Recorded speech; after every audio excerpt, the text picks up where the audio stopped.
Junaid Baghdadi রাহমাতুল্লাহ আলাইহি বলেন, আমার মাতার এই পাগড়িটাকে 3 টুকরা করে তার কাফন পরায় দাও। সাথী সঙ্গে যারা আছে কয়, আপনি একা কেন দিবেন? আমরাও তো আছি, আমাদের পাগড়িগুলিকেও কাফন বানায় দেন। আগে কাপড় পায় না, পাঞ্জাবে দিয়া কাফন পরাইতে হয়, এখন কাপড়ের অভাব নাই, ফয়সালা করে দিয়েছেন কে? আসসালামু আলাইকুম ওয়া রাহমাতুল্লাহি ওয়া বারাকাতুহু। ইন্নাল হামদালিল্লাহি জামিআ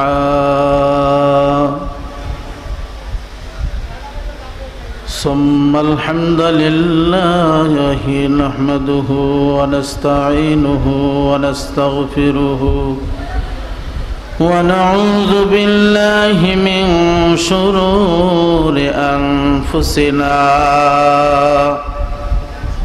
ومن سيئات أعمالنا من يهده الله فلا مضل له ومن يضلله فلا هادي له ونشهد أن لا إله إلا الله وحده لا شريك له ونشهد أن سيدنا وسندنا وحبيب ربنا ومولانا محمدا عبده ورسوله الذي أرسله بالحق بشيرا ونذيرا وداعيا إلى الله بإذنه وسراجا منيرا أما بعد فقد قال الله تعالى في كلامه المجيد وفي فرقانه الحميد أعوذ بالله من الشيطان الرجيم بسم الله الرحمن الرحيم فأقيموا الصلاة وآتوا الزكاة واعتصموا بالله هو مولاكم فنعم المولى ونعم النصير وقال تعالى إن الله وملائكته يصلون على النبي يا أيها الذين آمنوا صلوا عليه وسلموا تسليما محبت شهيد درود إبراهيم پوری اللهم صل على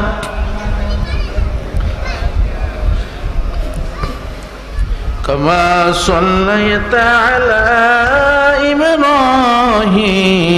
إبراهيم وعلى آل إبراهيم إنك حميد مجيد اللهم بارك وبارك على محمد وعلى آل محمد كما باركت على إبراهيم وعلى آل إبراهيم إنك حميد مجيد بلغ العلا بكماله كشف الدجى بجماله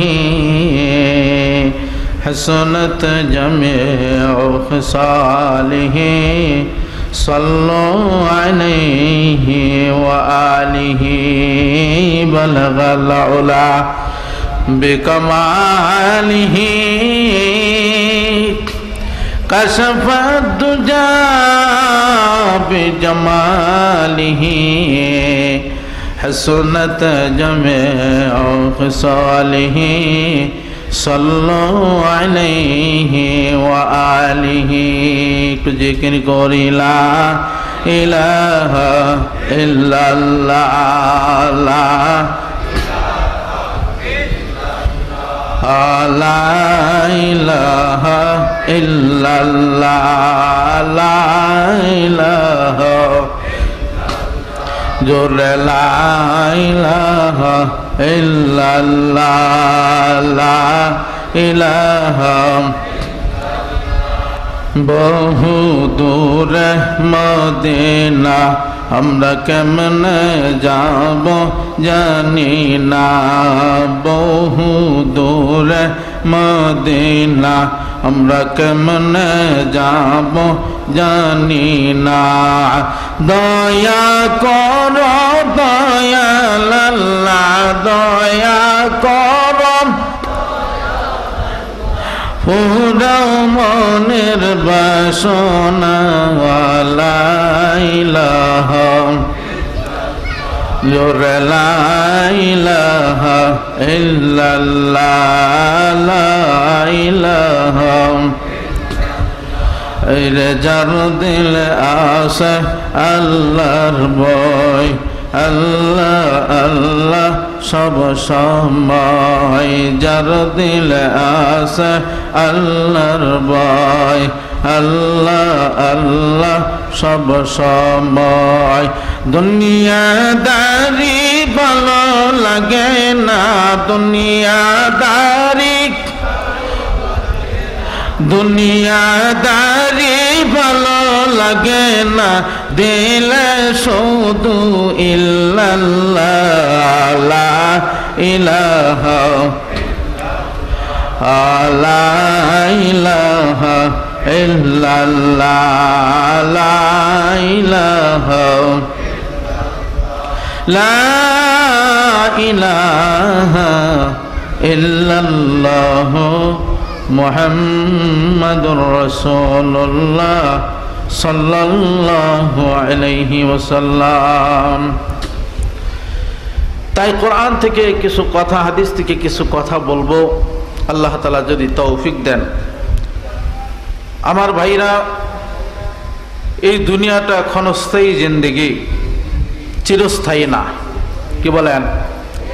এই দুনিয়াটা ক্ষণস্থায়ী জিন্দেগি, চিরস্থায়ী না। যেহেতু ক্ষণস্থায়ী জিন্দেগি,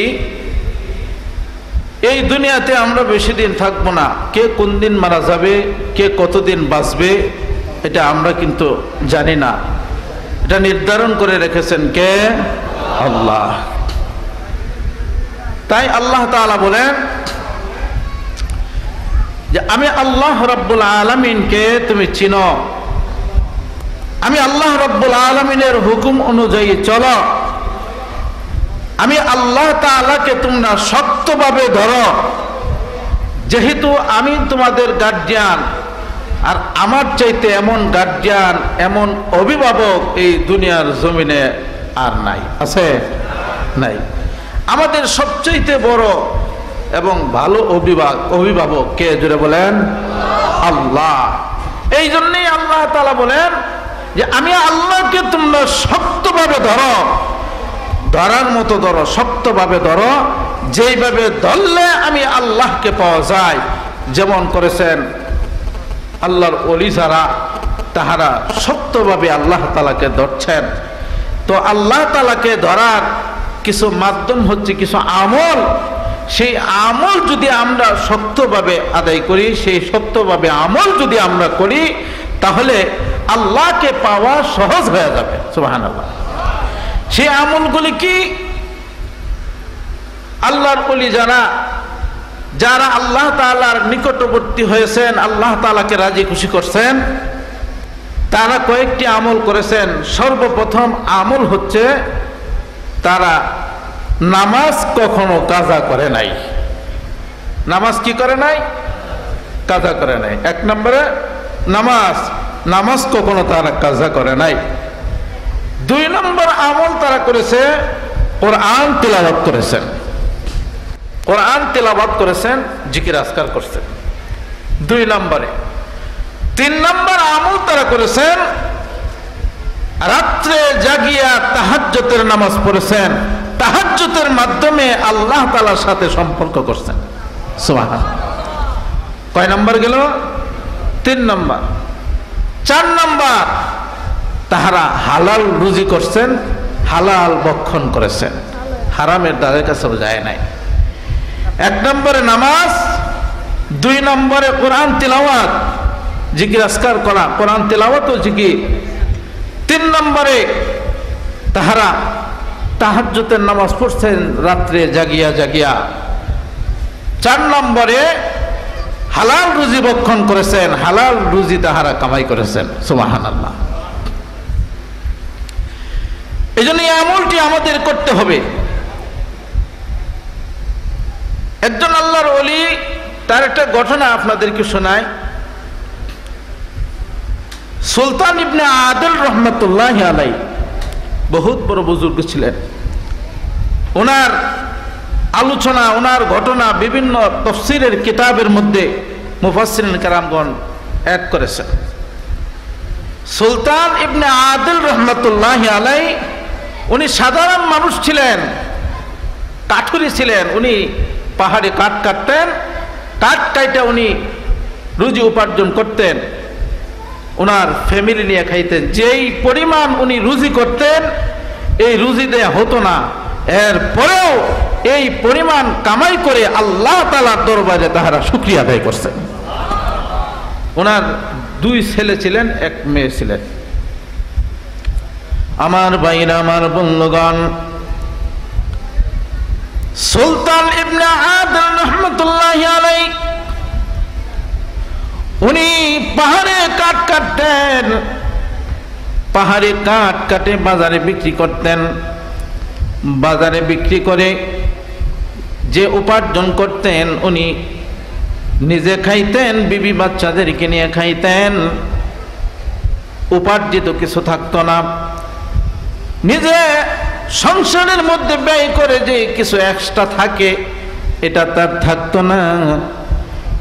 এইভাবে চলতে চলতে বহুদিন পর স্ত্রীকে ডাক দিয়ে বলেন, স্ত্রী গো, তুমি তো আমাকে মহব্বত করো, ভালোবাসো।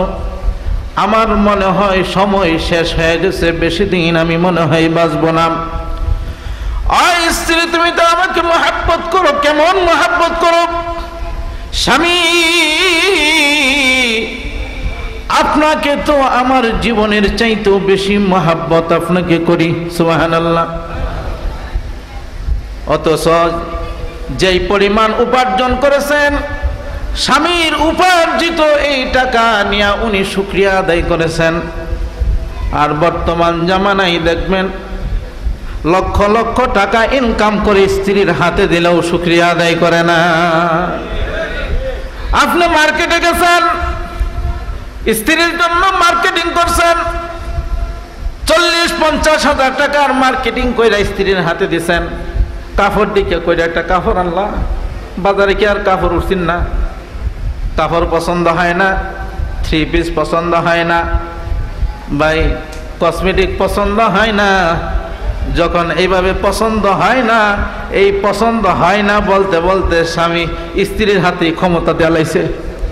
আমি আর বাজারি করতাম না, আমি আর মার্কেটে যাইতাম না, তোমার মার্কেট তুমি করো, টাকা দিয়া দেয়। এখন দেখেন না মাওনা বাজারে মার্কেটের ভিতরে ঢুকলে মহিলার জন্য হাঁটা যায় না, ঠিক কিনা?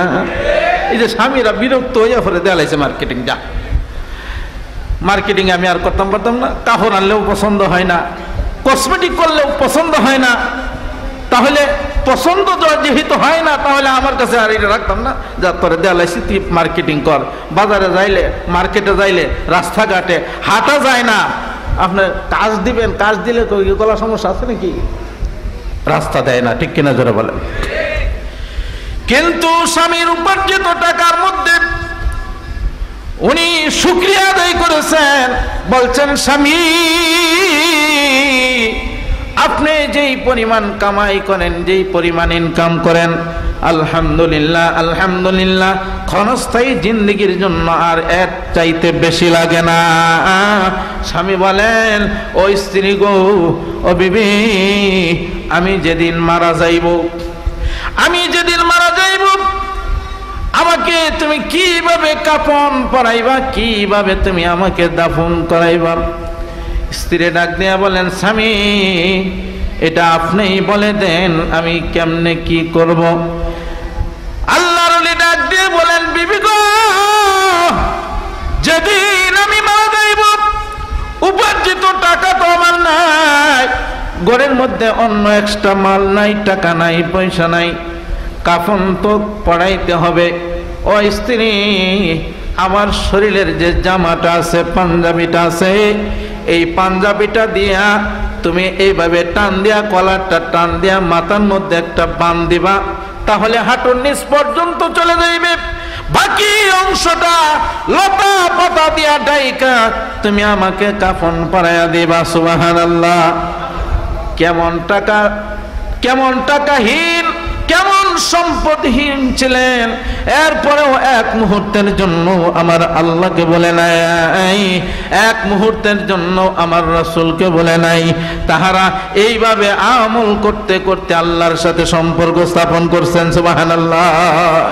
আমার ভাইরা, আমার বন্ধুগণ, স্ত্রী ডাক দিয়ে বলেন, ওগো স্বামী,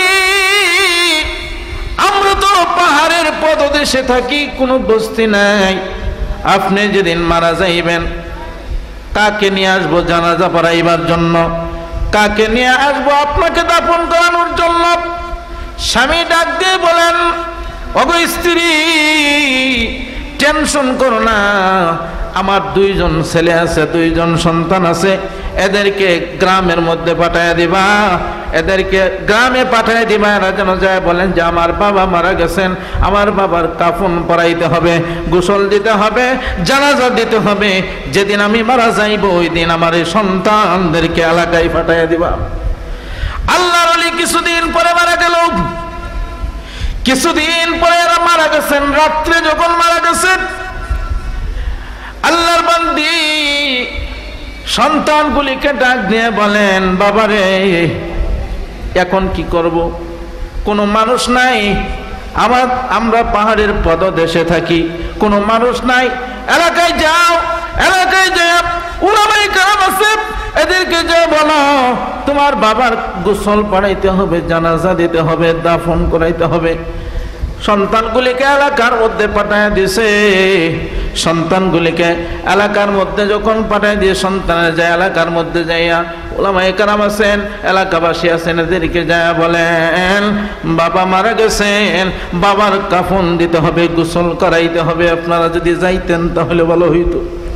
এলাকাবাসী বলেন, রাত্র গভীর হয়ে গেছে, এখন রাত্রে জানাজা দেওয়ার প্রয়োজন নাই, আগামীকালকে গোসল, জানাজা, দাফন আগামীকালকেই করা হবে। ছেলেরা বাড়িতে চলে আসছে, আয়েশা মাকে বলতেছেন, মা তারা তো আসলো না, তারা আগামীকালকের কথা বলছেন। কিন্তু ওই আল্লাহর ওলি সুলতান ইবনে আদিল রহমাতুল্লাহি আলাইহি উনি আবার ওসিয়ত করে গেছেন, রাত্রে যদি মারা যায়, রাত্রেই গোসল, রাত্রেই কাফন, রাত্রেই দাফন দিয়া, জানাজা দিয়া রাত্রেই দাফন করে দিবা। কিন্তু ওসিয়ত তো মানতে হয়। আমার ভাইরা, আমার বন্ধুগণ, মহিলা ডাক দিয়ে বলতেছেন, বাবা পাহাড়ের চূড়ার উপরে উঠো, পাহাড়ের উপরে ওইটা উচ্চ সুরে উচ্চ আওয়াজে ডাক দিয়া বলো, কে গো কোথায় আসো? কেউ যদি থাকো, আমার বাবা নাই, আমার বাবা দুনিয়া থেকে বিদায় হয়ে চলে গেছে। আমার বাবার গোসল করাইতে হয়, আমার বাবাকে দাফন করাইতে হয়, জানাজা দিতে হয়, দাফন করাইতে হয়। কে কোথায় আসো? তাড়াতাড়ি চলে আসো। এইভাবে উচ্চ আওয়াজ দাও। উচ্চ আওয়াজ দিলেই দেখবা আল্লাহর পক্ষ থেকে একটা ফয়সালা আসবে। সবচেয়ে বড় ফয়সালাকারী কে? সবচেয়ে বড় অভিভাবক কে? আল্লাহ তাআলা সবচাইতে বড় অভিভাবক আমাদের। আল্লাহ তাআলা সবচাইতে বড় ফয়সালাকারী। আল্লাহর পক্ষ থেকে একটা ফয়সালা আসতে পারে। সন্তানগুলি পাহাড়ের চূড়ায় যায় যখন এইভাবে ঘোষণা করতেছেন, এইভাবে যখন ডাকতেছেন, আল্লাহর পক্ষ থেকে ২৫০০ মাইল দূর জুনাইদ বাগদাদী রহমতুল্লাহি আলাইহি ওনার কানের মধ্যে গায়বী আওয়াজ আসতেছে, এ জুনাইদ, বাহরাইনে পাহাড়ের পদদেশে আমার এক বান্দা মারা গেছে, তার গোসল করাইতে হয়, তাকে জানাজা দিতে হয়, দাফন করতে হয়। তাড়াতাড়ি চলে যা, তোর সাথী সঙ্গী যারা আছে এদেরকে নিয়ে তাড়াতাড়ি চলে যা। জুনাইদ বাগদাদী রহমতুল্লাহি আলাইহি বলেন, এখন কেমনে যাইব? এখান থেকে কয় মাইল দূরে? ২৫০০ মাইল। এত দূরে কেমনে যাব? এ জুনাইদ, তোর সঙ্গী নিয়ে সাজদার মধ্যে পড়ে যা। সাজদার মধ্যে যায় যখন আল্লাহকে স্মরণ করে, সুবহান রাব্বিয়াল আ'লা, সুবহান রাব্বিয়াল আ'লা, সুবহান রাব্বিয়াল আ'লা। সাজদা থেকে মাথা উঠায়া দেখে উনি ওই দেশ থেকে, বাগদাদ থেকে উনি একেবারে বাহরাইন ওনার বাড়ির পাশে চলে আসছে। কেমনে আসছে রে ভাই? আল্লাহ তাআলার সাথে সম্পর্ক আছে, সম্পর্ক আছে, তারা আল্লাহর সাথে সম্পর্ক লাগাই দিছে। আমার ভাইরা, আমার বন্ধুগণ, জুনাইদ বাগদাদী রহমাতুল্লাহি আলাইহি সঙ্গীদেরকে নিয়ে চলে আসলেন। ডাক দিয়ে বলেন, বন্ধু,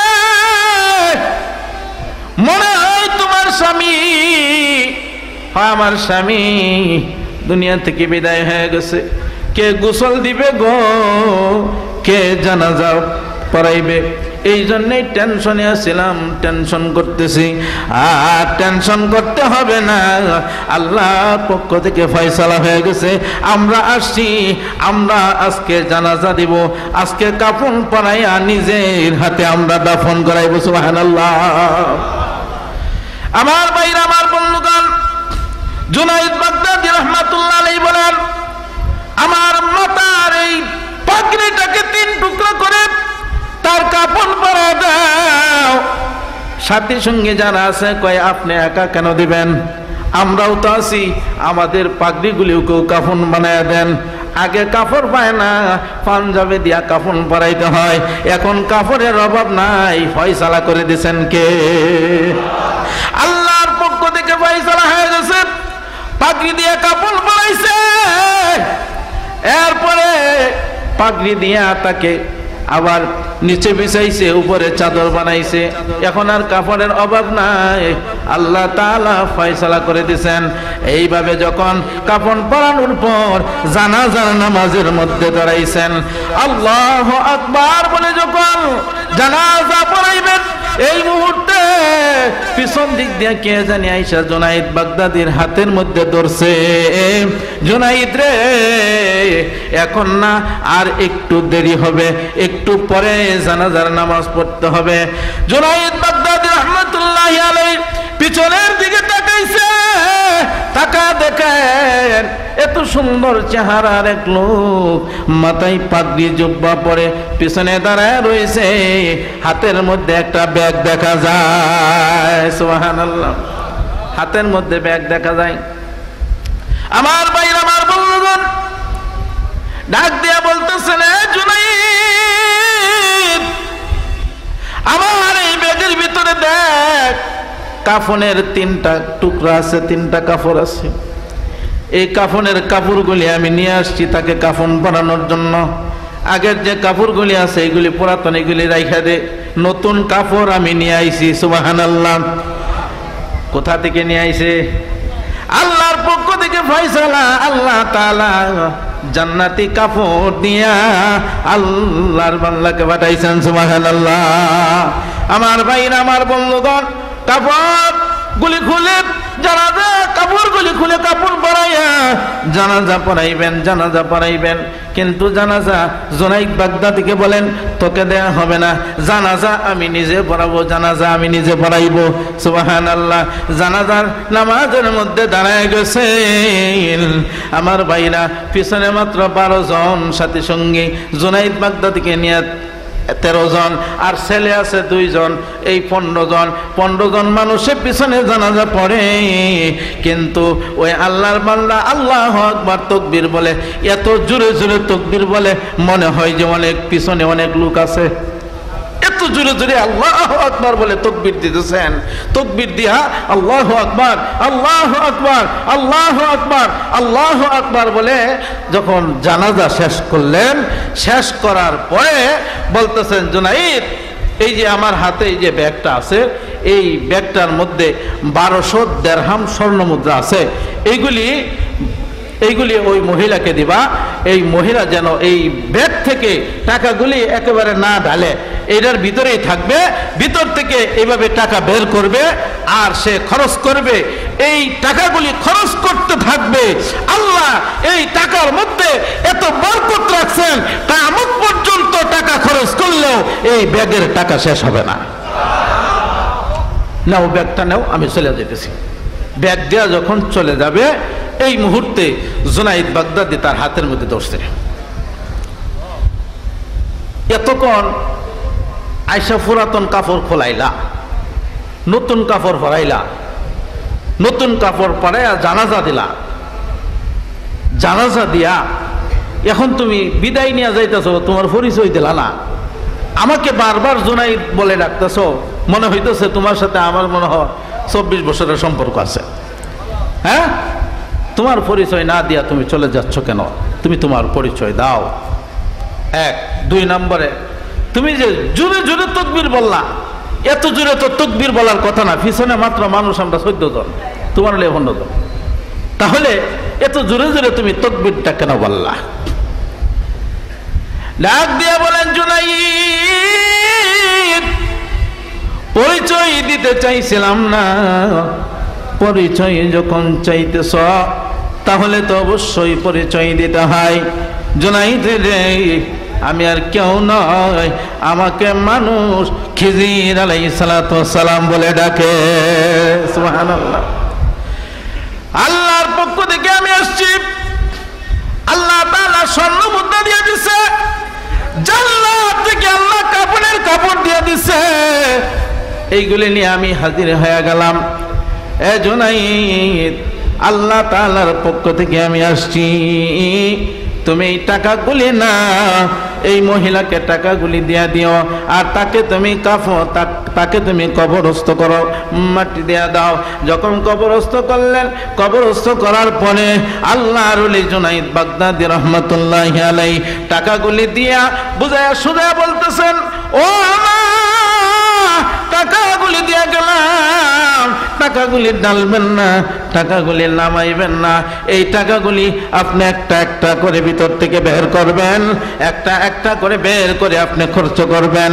দেখবেন কিয়ামত পর্যন্ত এই টাকা আপনি খরচ করতে থাকবেন, এরপরেও শেষ হবে না।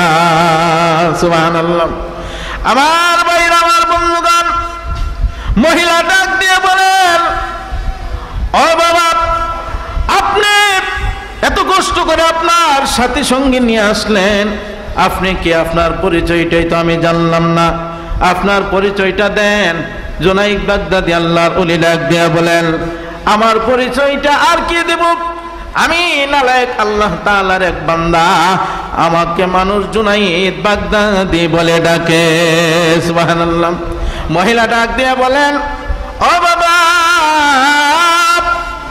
আপনার কথা আমার স্বামীর মুখ থেকে অনেক শুনছি, রাত্রে শুয়ে শুয়ে আপনার গল্প করেছেন জুনাইদ বাগদাদি একজন আল্লাহর ওলি, আল্লাহর ওলি যার সম্পর্ক সরাসরি আল্লাহ তাআলার সাথে।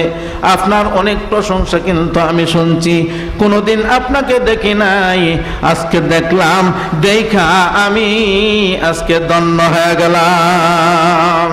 জুনাইদ বাগদাদি বলেন, মাগো আমি একটা প্রশ্ন আপনাকে করতে চাই, আপনার স্বামী এত মর্যাদার অধিকারী কেমনে হইলেন? আল্লাহ তাআলা এত দামি কেমনে বানাইলেন?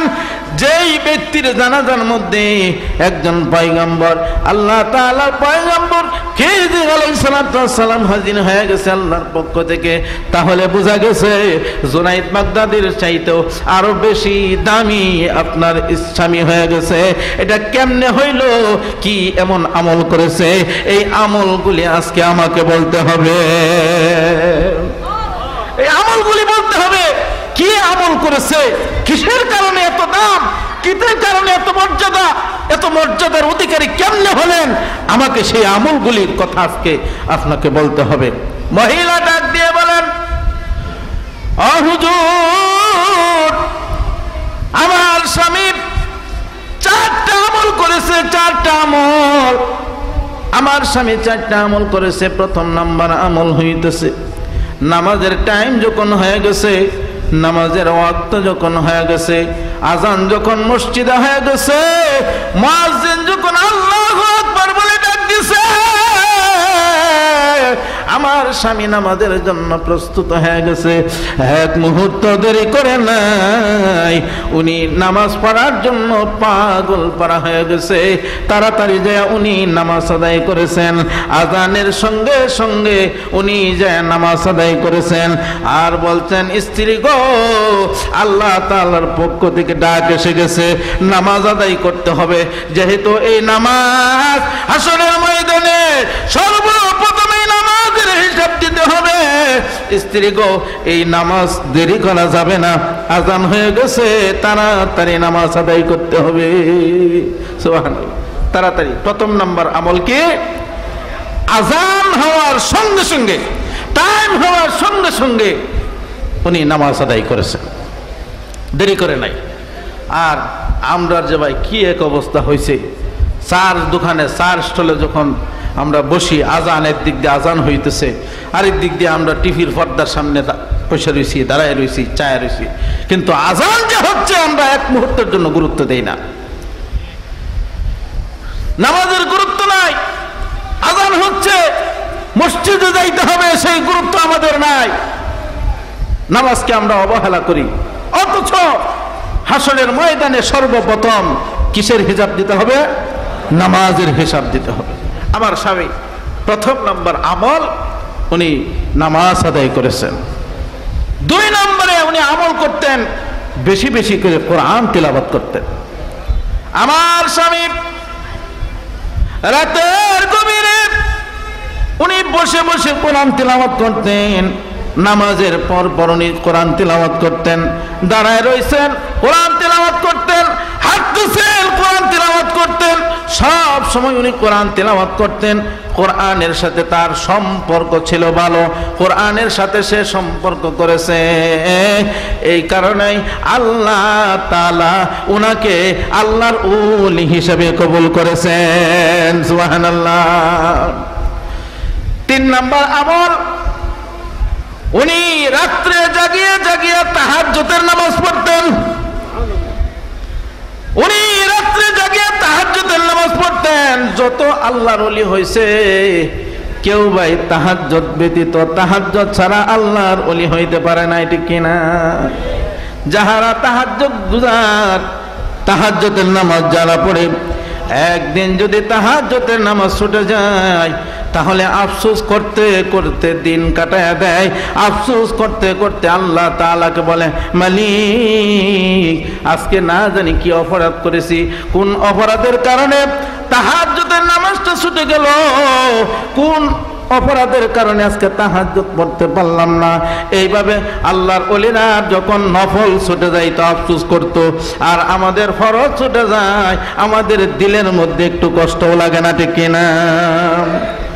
হযরত মুআবিয়া রাদিয়াল্লাহু তাআলা আনহু উনি একদিনও তাহাজ্জুদ মিস করতেন না। একদিন গভীর রজনীতে শয়তান যায় তাকে প্ররোচনা দিয়া ঘুম পাড়াইছে। হযরত মুআবিয়া তো ঘুমায় গেছে। উনি শোনেন ফজরের আজান দেয়, মসজিদে মুয়াজ্জিন আজান দিচ্ছে। ফজরের আজান শুনে আল্লাহর নবীর সাহাবী হযরত মুআবিয়া রাদিয়াল্লাহু তাআলা আনহু লাফ দিয়ে বিছনা থেকে উঠে গেছেন। আফসোস করতেছেন, মালিক কোন অপরাধের কারণে আজকে আমি ঘুম থেকে উঠতে পারি নাই, তাহাজ্জুদ পড়তে পারি নাই। আয় আল্লাহ, কোন অপরাধের কারণে না জানি গো আল্লাহ, হাসরের ময়দানে সেই অপরাধ আমার সামনে ধরো, আমি জবাব দিতে পারবো না। আয় আল্লাহ, আজকে আমি কেন গো তাহাজ্জুদ পড়তে পারলাম না। এইভাবে হযরত মুআবিয়া সারাটা রাত্র সারাটা দিন কাটাই দিয়েছেন, আফসোস করতে করতে কাটাই দিয়েছেন। রাত্র গভীর হয়েছে, হযরত মুআবিয়া আবার ঘুমায় গেছেন। যখন ঘুমায় গেছেন, কে জানি ডাকতেছেন, মুআবিয়া গো তাড়াতাড়ি ঘুম থেকে উঠো, তাহাজ্জুদের নামাজ পড়তে হবে, আর ঘুমাইও না, ঘুমাইলে কালকের মতো কিন্তু তাহাজ্জুদ মিস হয়ে যাবে। হযরত মুআবিয়া ঘুম থেকে উঠে গেছেন, ডাক দিয়ে বলেন, মাইরে কে তুমি?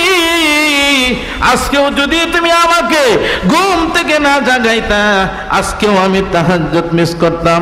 আমার এত বড় উপকারটা তুমি করলা, কে তুমি? তোমাকে তো কোনোদিন দেখি নাই। ডাক দিয়া বলতেছেন, আমার পরিচয় দেয়া লাগবে না, পরিচয় দিলে আপনি তো রাগ হবেন না, পরিচয় দাও, তুমি এই ভালো কাজটা করছো, কেন তোমার প্রতি আমি রাগান্বিত হব? তোমার পরিচয়টা দিতেই হবে। সে বলতেছেন, আমি তো শয়তান, ইবলিস।